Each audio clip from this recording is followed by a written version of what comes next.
जो युवाओं पर केंद्रित है और जिसका नाम है बोलो बोलो मुंह तो खोलो। और युवाओं की एक और एनर्जेटिक टीम हमारे साथ है और आज का जो विषय है वो मुख्तलिफ है, भिन्न है, अलग अलग है, अलहदा है, डिफरेंट है।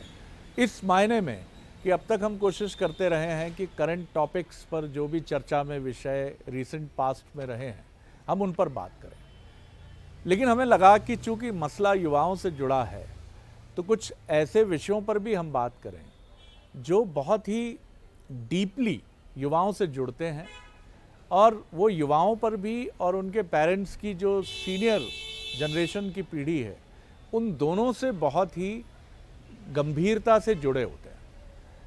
तो ऐसा ही एक विषय हमारे मन में रहा बहुत पहले से और वो विषय है जनरेशन गैप, पीढ़ियों का अंतर।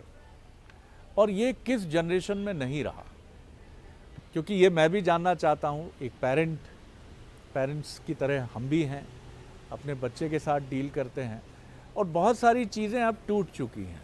जब हम युवा थे तो टेलीविज़न पर अगर कोई ऐसा दृश्य आया जो परिवार के साथ देखने में डिस्कम्फर्ट है तो हम या तो पेरेंट्स आगे निकल जाते थे या हम उठकर कोई बहाना करके हम चले जाते थे। अब नहीं है वो चीज़ें, वर्जनाएँ, बहुत सारी चीज़ें टूटी हैं, ख़त्म भी हुई हैं। अब घर में शादी पर खुलकर बात होती है, प्रेम पर भी खुलकर बात होती है। किस तरह का है जनरेशन गैप 2021 में, आज हम युवाओं से बात करेंगे। जो मेरे साथ नौजवान हैं उनसे हम बात करेंगे। सबसे पहले मैं श्री राम जी की तरफ चलूँगा, बहुत सुंदर नाम है इनका और जर्नलिज्म के स्टूडेंट है। छोटा सा परिचय दे दीजिए अपना।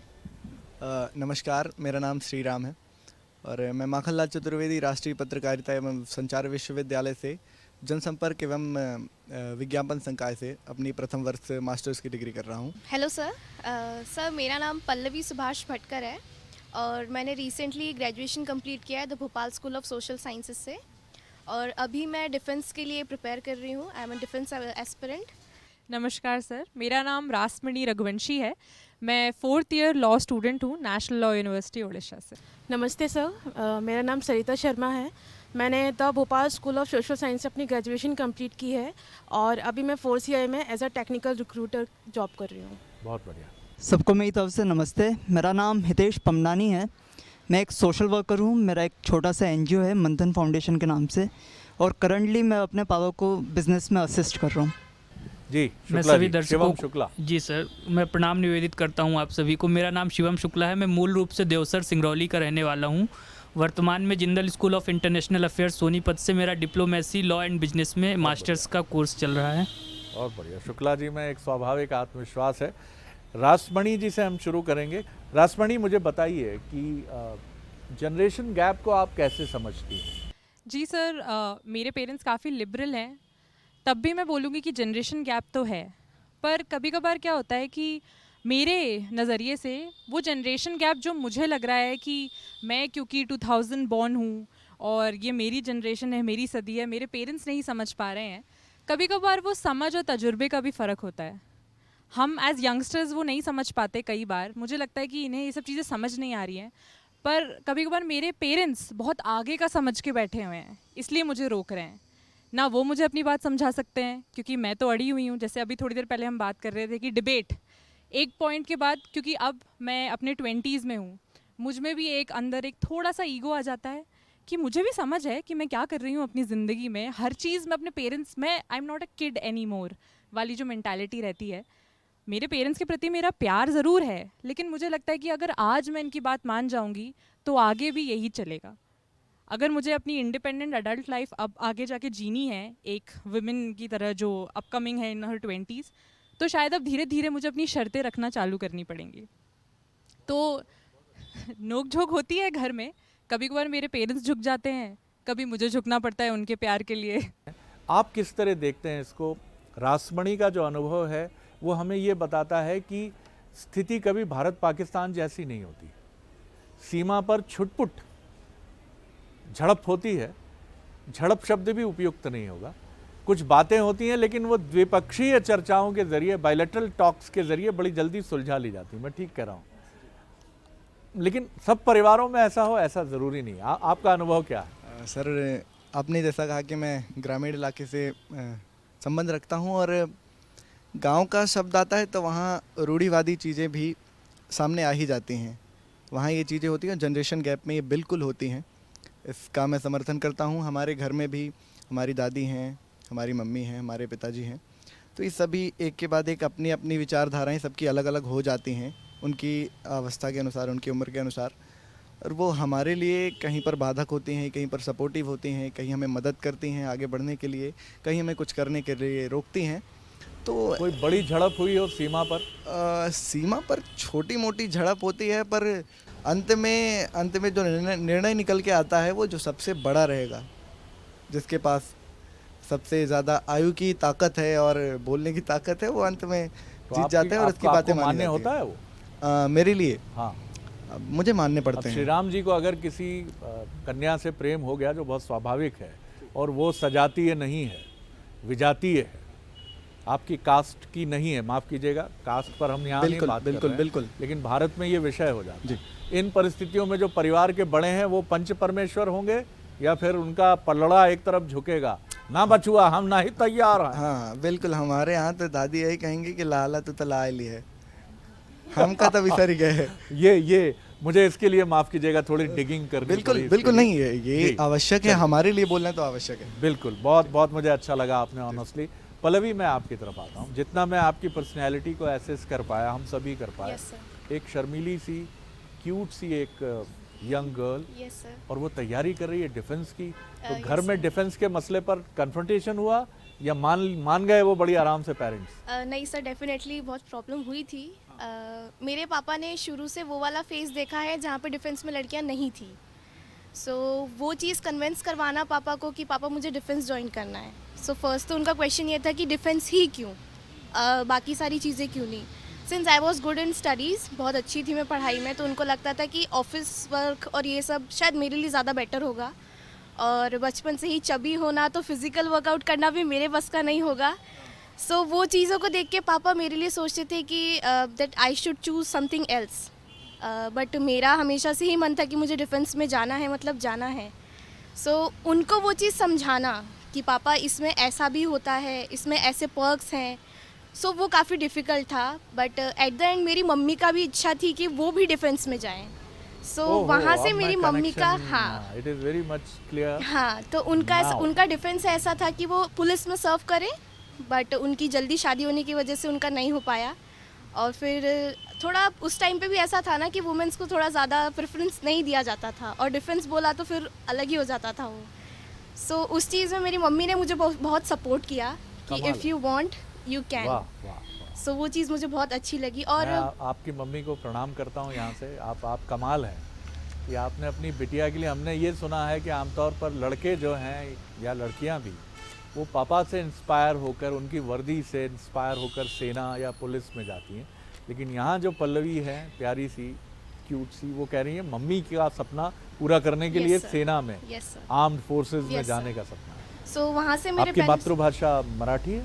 Yes sir. अच्छा, तो मराठी और दक्षिण भारतीय परिवारों में मातृसत्तात्मक, यस सर, यानी यस माफ सर, कीजिएगा, मैं कहीं कोई विवाद खड़ा करने की बात नहीं कर रहा हूँ। पमनानी साहब, आप एक बिजनेस फैमिली से हैं और बड़े सिंपल हैं, बड़े एडजस्टिंग हैं, पापा से ज़्यादा प्रॉब्लम नहीं होती होगी? वैसे मैं आप सभी को बता देना चाहता हूँ, मैं इकलौता हूँ। कमाल, बहुत ज़रूरी है ये तो बताना। हाँ, और बात ये हुई कि जब मैं सोशल वर्क लेना चाह रहा था, तो एक वो माइंडसेट है ना कि सोशल वर्क में कमाते नहीं हैं, ठीक है। तो मैंने फिर पेरेंट्स को समझाया कि मैं प्रोफेशनल सोशल वर्क ले रहा हूँ, फ्री में हम काम नहीं करेंगे, मतलब एक अलग तरीका है। तो पापा ने सिंपल सी बात कही कि 3-4 साल बाद रिग्रेट मत करना, और अगर हम उस चीज़ पे वो हो गए कि नहीं, अगर मैं आज जो डिसीजन ले रहा हूँ तो मुझे अपना डिसीजन राइट साबित करना है। ऐसा नहीं है कि पापा से जाके लड़ूंगा कि नहीं गलती हो गई ये वो, नहीं, मुझे उतने एफर्ट्स डालने पड़ेंगे ताकि मैं अपना वो डिसीजन राइट कर सकूं। कितने साल हो गए आपको सोशल वर्क करते हुए? सर 5 साल हो गए। कोई रिग्रेट? अभी तक तो नहीं। और जो थोड़ा सा पैसा वैसा है वो भी ठीक है सर? बैचलर्स की पढ़ाई मतलब 75,000 फीस थी 3 साल की, और वो मैंने प्रोजेक्ट्स कोऑर्डिनेट करके ही कमा लिया। हाँ, वाह, बहुत खूबसूरत बात। फिर आज मेरा एक छोटा सा एनजीओ है, तो थोड़ा बहुत चलता रहता है। और मैं इतनी सी बात कहना चाहूँगा कि मैं अपने पेरेंट्स को गलत साबित करके कभी सही नहीं हो सकता। वाह वाह वाह वाह, क्या बात है, क्या बात। कितने लोग सहमत हैं इनसे? नहीं, वो आदर्शवाद में मत उलझिएगा, सलीम जावेद के डायलॉग्स में थोड़ा डिफरेंस हो, देखिए है ना, इसमें मत उलझिएगा। डायलॉग बहुत अच्छा है, फीलिंग्स बहुत अच्छी हैं, बहुत प्रणाम करने की इच्छा है, लेकिन फिर भी गलत तो गलत है ना सर। रासमणि, आप थोड़ा हाँ डिसएग्री। पल्लवी, हाँ, आप चलिए, आप भी एग्री हैं? अच्छा ठीक है, चलिए ये बात पूरी कर लीजिए, फिर मैं सरिता और फिर शुक्ला जी की तरफ आऊँ। हाँ, कभी कभार हमारे डिसीजंस डिफ़र कर जाते हैं कि ऐसा नहीं, ऐसा करो, वैसा करो। और कभी कभार हमें ये चाहिए कि पेरेंट्स बस हमारी बात सुने, हमें कोई एडवाइस नहीं चाहिए, हमें सजेशंस नहीं चाहिए। बहुत अच्छी बात है सर, कमाल बात है जी। बस सुने कि हम किस फेज़ में हैं अभी, क्या चीज़ हम फेस कर रहे हैं। उनके टाइम के स्ट्रगल्स हाँ श्योरली अलग थे, हमारे टाइम के स्ट्रगल्स बहुत अलग हैं। हम दूसरी दुनिया देखते हैं और उन्होंने वो दुनिया एक्सपीरियंस भी की है कुछ हद तक। अच्छी बात, बहुत सुंदर बात है। मैं आऊँगा आपकी तरफ, बहुत मज़ा आ गया आपकी इस बात से। सरिता, आप अपनी बात कहें, फिर मैं शिवम शुक्ला जी की तरफ आऊँगा। जैसे कि अगर मैं बताऊं, हमारे घर में होता है जनरेशन गैप। तो जो हमारी मम्मी हैं, उनके जो थॉट्स हैं और हमारे थॉट्स हैं वो बहुत मैच करते हैं। लेकिन जो हमारे पापा हैं वो हमारे साथ नहीं रहते जनरली, क्योंकि वो सीएसएफ में हैं, तो जनरली वो ट्रांसफर्ड रहते हैं।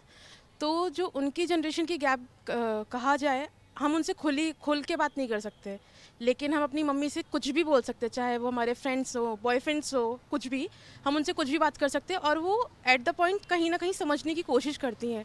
लेकिन ये बात हम अपने पिताजी से कभी नहीं कर सकते, क्योंकि अगर हम उनसे कहते भी हैं तो वो हमेशा ही बोलते हैं, बेटा हमारा ज़माना ऐसा था, हमने ऐसे किया था, हमें पढ़ाई नहीं मिली लेकिन तुम्हें मिल रही है, हम चाहते हैं कि तुम बस एक अच्छे मुकाम पे पहुंच जाओ, एक अच्छी जॉब हो, सेटल हो जाओ शादी करके।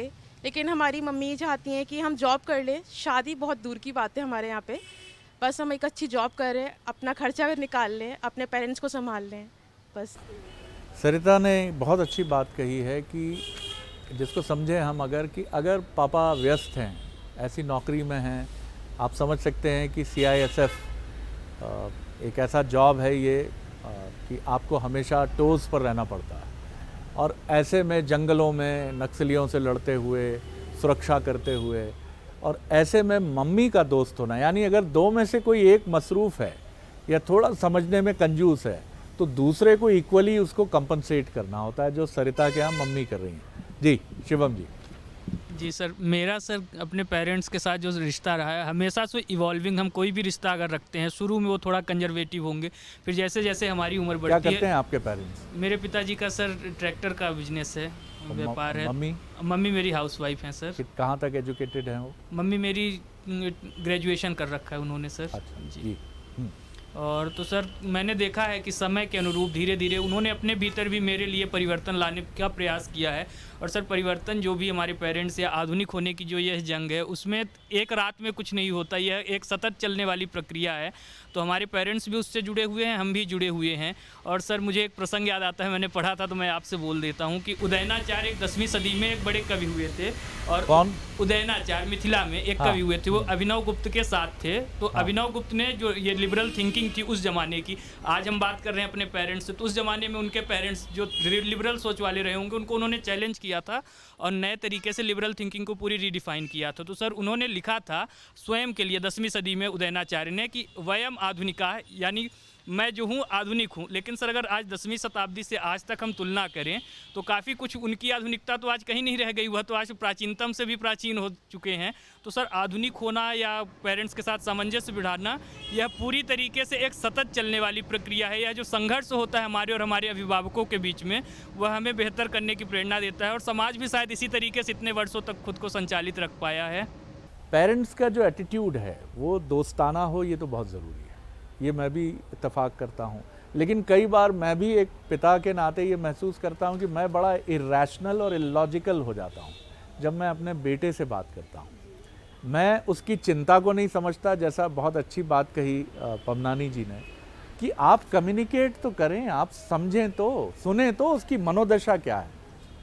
और मैं उसके सबसे वल्नरेबल, सबसे संवेदनशील पॉइंट्स को छू लेता हूं, जिस पर वो बिल्कुल नहीं चाहता कि मैं उस पर बात भी करूं। और उसके बाद एक बॉम्ब सा फटता है और दो दुखी लोग, जिसमें एक पिता होता है और एक बेटा होता है, वो एक ही कमरे में बैठे रहते हैं और एक दूसरे को आंखों आंखों में सांत्वना बंधा रहे होते हैं, कंसोल कर रहे होते हैं, कोई बात नहीं यार पापा, मैं भी थोड़ा गुस्से में था। लेकिन उससे एक दिन जाता है, उसमें क्या क्या होना चाहिए, इसको रोकने के लिए क्या होना चाहिए? जी, मैं इसका बहुत बड़ा डिफरेंस, एक जेंडर डिफरेंस भी होता है। जैसे मेरे घर में हमेशा मेरे पापा का बहुत प्रोटेक्टिव एटीट्यूड रहा है मेरी तरफ, पर मेरा भाई अभी 10वीं कक्षा में है, उभरता हुआ नया नौजवान है वो, तो अब उसके अंदर ये चीज़ है कि मैं नहीं झुकूंगा। मैं मेरे पापा से बहुत डिसएग्री करती हूँ, बहुत बातों पे लड़ाई होती है। जैसे कि इन्होंने कहा कि मेरी मम्मी ज़्यादा लिबरल हैं और पापा मम्मी से सीखते रहते हैं। कई जगह पे उनको तो मेरे दोस्तों के नाम भी नहीं याद रहते मम्मी को रहते हैं, अपडेटेड रहती हैं। तो मैं फिर भी पापा से ऐसे कि नहीं पापा मुझे ये नहीं करना, या मैं ऐसे रूठना मनाना, शायद घर में लड़कियों का चलता है, जैसे बोलते हैं पापा की परी टाइप, तो वो चलता है। तो मैं पापा से रूठ के मना के अपनी बात किसी ना किसी तरह मनवा लेती हूँ। पर चीकू के लिए, मेरे भाई, छोटे भाई का नाम घर में चीकू है, उसके लिए पापा का बहुत स्ट्रिक्ट एटीट्यूड रहता है कि नहीं मतलब नहीं। कहीं ना कहीं जब वो मना करता है तो पापा उसको अपनी ईगो पे ले लेते हैं कि तू मुझे सिखा रहा है, ये बड़ा मुझे ज़्यादा पता है। वो एटीट्यूड मेरे पापा की तरफ, पापा का मेरे लिए कभी नहीं आया, पता नहीं क्यों, कि ठीक है मैं शायद गलत समझाऊंगा, लेकिन मेरे भाई की तरफ ज़रूर है। उसको भी वो इतनी लिबर्टी देते हैं, पर हमेशा मैंने देखा है कि जब वो किसी चीज़ के लिए अड़ रहा है, पापा मान तो जाएंगे लेकिन घमासान बहुत होता है घर में, जितना मेरी बातों पे नहीं बहुत होता। इंपॉर्टेंट पॉइंट है पमनानी साहब। मैं आपकी तरफ आता हूँ।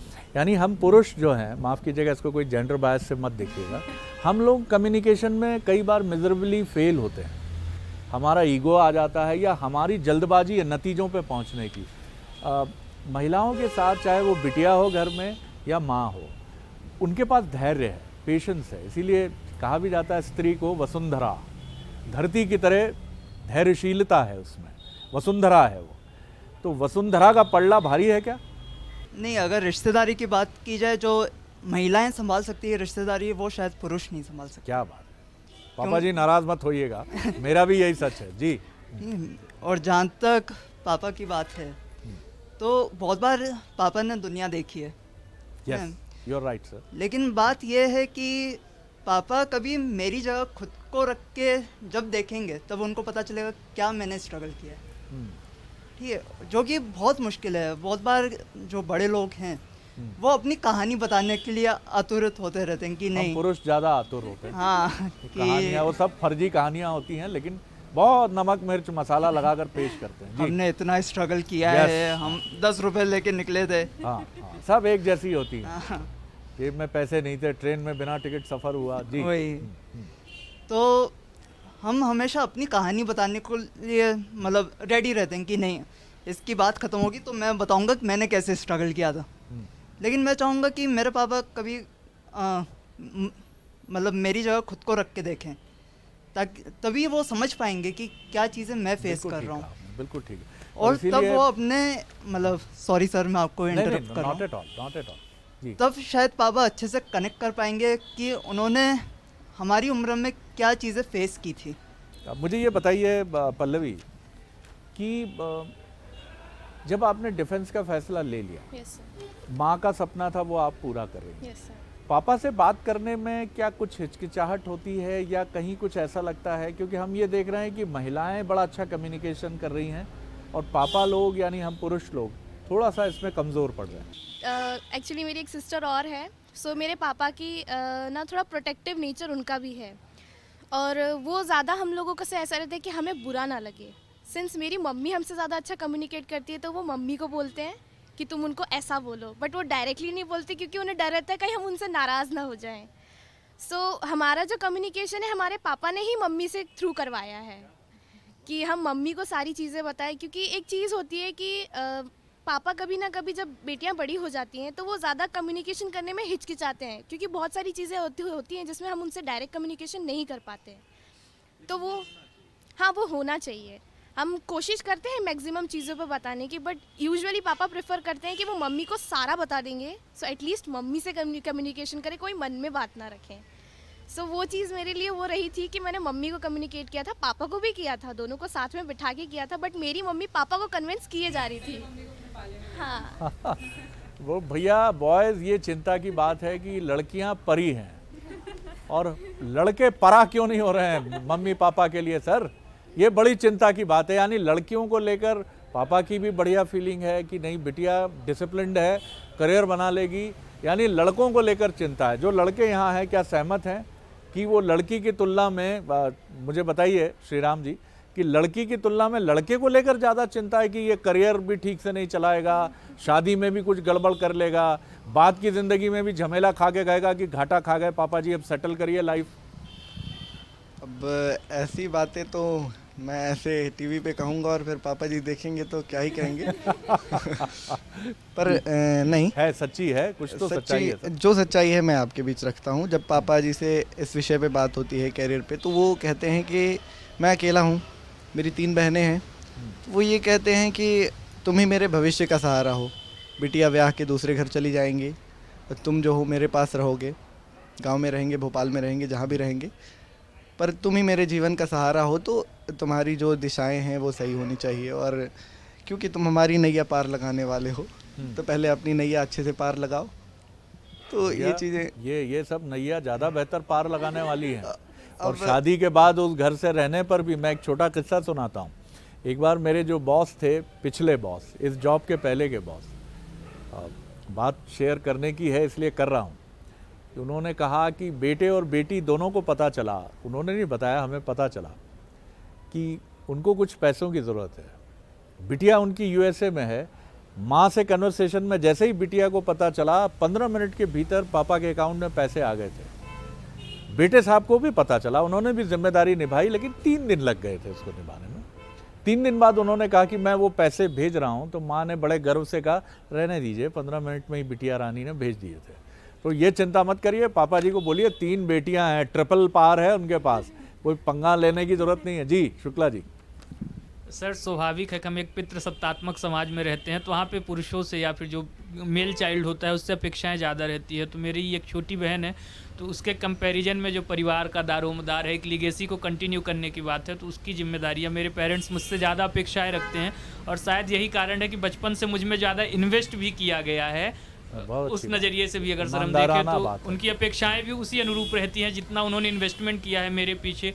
जो पढ़ाई की सुविधाएं या फिर जीवन स्तर जो मुझे मिल पाए वो अपेक्षाकृत रूप से बहन को भी। आपकी सिस्टर कभी कंप्लेंट नहीं करती कि ये डिस्पैरिटी ये क्यों है? कई बार करती हैं, लेकिन अब ये है कि पिता के ज़्यादा छोटी बच्चा होने के कारण वह ज़्यादा करीब भी रही हैं, तो पापा शायद उनको दूर भी नहीं रखना चाहते थे। तो एक यह भी वजह थी कि अपने पास रखते हैं, एक बच्चा तो वैसे भी दूर है, घर में सूनापन आ जाएगा और ये तमाम चीज़ें, तो सर उसके कारण तो एक मेरे पिताजी के साथ बचपन से थोड़ा सा दूरी रही थी। लेकिन जैसे जैसे उम्र मतलब मेरी बढ़ती गई तो पापा को यह समझ में आया कि अगर एक सामंजस्य नहीं बिठाया गया या डिप्टी इन कमांड घर पे नहीं बनाया गया इसको, तो आने वाले वक्त में कू डेटा की चुनौती हो सकती है। बहुत ईमानदारी से अपनी बात रखी है, इसमें कोई और अर्थ ढूंढने की ज़रूरत नहीं है, लेकिन ये सच है और हमें स्वीकार करना चाहिए। ये बदलेगा, बदल रहा है। यहाँ जो बिटिया बैठी हैं हमारे साथ, आप उनके चमकते चेहरे देख सकते हैं, वो बॉयज़ से ज़्यादा चमक है। मैं फिर कोई जेंडर बॉयज़ में बायस नहीं हो रहा हूँ। सरिता की तरफ मैं चलूँगा, कंक्लूडिंग नोट के साथ हम ख़त्म करेंगे। कोई और महत्वपूर्ण? सरिता, मुझे ये बताइए कि पापा का थोड़ा सा नज़रिया चिंता वाला है, क्योंकि उनका जॉब भी बहुत तनाव वाला है ना, बहुत सारी अलग अलग जगहों, और जहाँ परिवार से आपका कम्युनिकेशन नहीं होता तो व्यक्ति तनाव में ही रहता है अधिकतर। इसीलिए आर्म्ड फोर्सेस में कई बार हम देखते हैं कि जवानों के लिए कोर्सेज भी होते हैं, साइकोलॉजिकल उनका प्रशिक्षण भी होता है कि आप अपने परिवार से लंबी दूरी पर जब रहें, कई बार आपको फ़ोन पर भी बात करने की अनुमति नहीं होती। ऐसे में आप क्या फील करती हैं कि कुछ मन करता है कि पापा के भीतर भी कुछ बदलाव होने चाहिए? कैसे हों ये आगे की बात है। हमारे जो पापा हैं ना, बहुत शाय नेचर के हैं, वो किसी से अपनी बातें शेयर नहीं करते हैं। तो अब जिस माहौल में वो रहते हैं ना, बहुत टाइम से अलग रह रहे हैं, तो उन्हें लगता है कि अब मैं बिल्कुल अकेला हो गया हूँ, अपने परिवार से बिल्कुल अलग हो गया हूँ। हम उनसे बोलते हैं कि आप जॉब वॉब छोड़ दो, हमारे साथ रहना शुरू कर दो, अब कमा रहे हैं हम, आपकी बेटियाँ हैं आपको रखने के लिए, हम आपके साथ हैं। बट उन्हें ये लगता है कि जब तक मैं कमा सकता हूँ, जब तक मैं अपने खर्चे झेल सकता हूँ, मुझे किसी पे डिपेंडेंट नहीं होना है। थोड़ा सा मेल ईगो है उनमें। अभी पिछले हफ्ते हम उन्हें सरप्राइज़ दे के आए थे कि आप हमसे बात नहीं कर रहे, कोई बात नहीं, हम आएंगे आपसे बात करने। तो मेरे ख्याल से एक परिवार में ये होना चाहिए कि सबको खुद से इनिशिएट करना चाहिए कम्युनिकेशन के लिए। हमेशा जनरेशन गैप पेरेंट्स के साइड से नहीं आता है, क्या बच्चों बात के कही साइड से बेटा, भी आता बहुत है। खूबसूरत बात कही आप। क्योंकि सही बात है कि ये जनरेशन गैप कई बार हमारी तरफ से भी तो होता है, यंग जनरेशन की तरफ से भी तो होता है, और दोनों ही तरफ से होता है। लेकिन इसको ब्रेक करने के लिए पापा और मम्मी ही क्यों आ गया है, बिटिया और बेटा क्यों नहीं सामने आया? खुद से चलकर नहीं ये तर्ज़े सुखन आया है, पाँव दावे हैं बुज़ुर्गों के तो फन आया है। वाह जी, क्या सकारात्मकता की बात करते हैं, हमने ढेर सारी बातें करी जनरेशन गैप की। अगर जनरेशन गैप है तो ये कितना आवश्यक है? आवश्यक तो निश्चित है, क्योंकि अगर हमारी पहले की जनरेशन हमें शिक्षा नहीं देगी तो हम कैसे आगे बढ़ेंगे? हम जब भटक जाते हैं तो हमें राह कौन दिखाएगा? ठीक बात। हम जब पूछते हैं कि इस सवाल का जवाब क्या होगा तो ये जवाब कौन देगा हमें? तो ये जनरेशन गैप ही हमें जवाब देती है, और ये जो गैप है ये बना रहना चाहिए। इसको ख़त्म करने की आवश्यकता तो मुझे अभी नहीं समझ में आ रही कभी है। खत्म नहीं होगा, ख़त्म होगी भी नहीं, हाँ, ये और कभी आवश्यकता खत्म भी नहीं है। वो जो सामंजस्य वाली बात है वो बिल्कुल ठीक है, जनरेशन गैप बहुत के रहते खूबसूरत हुए बात होगी कही आपने, बहुत और खूबसूरत चलती बात। रहेगी। ये बिल्कुल ठीक। परिवार की एक बिल्कुल बिल्कुल एक बड़ी परंपरा खूबसूरत है। बात है जनरेशन गैप, कोई निगेटिविटी नहीं है जी। क्या बात है साहब, ये बच्चे जो हैं, यंगस्टर्स हैं, जो कितने समझदार हैं। आप इनकी मुस्कुराहटें देखिए। कम से कम मैं तो कह सकता हूँ कि मेरी जनरेशन की तुलना में ये जो जनरेशन मेरे सामने है ये ज़्यादा संजीदा है, अपने पेरेंट्स को ज़्यादा समझती है, उनकी महत्वाकांक्षाओं के हिसाब से खुद को ढालती भी है, और जहाँ विरोध करने की ज़रूरत है वहाँ विरोध करने के लिए भी तैयार है। बहुत बहुत शुभकामनाएं आप सभी को। तो यहीं समाप्त करते हैं इस सफ़र को। बोलो बोलो मुँह तो खोलो के अगले एपिसोड में एक और विषय लेकर फिर आपसे मिलेंगे। इजाज़त दीजिए, नमस्कार।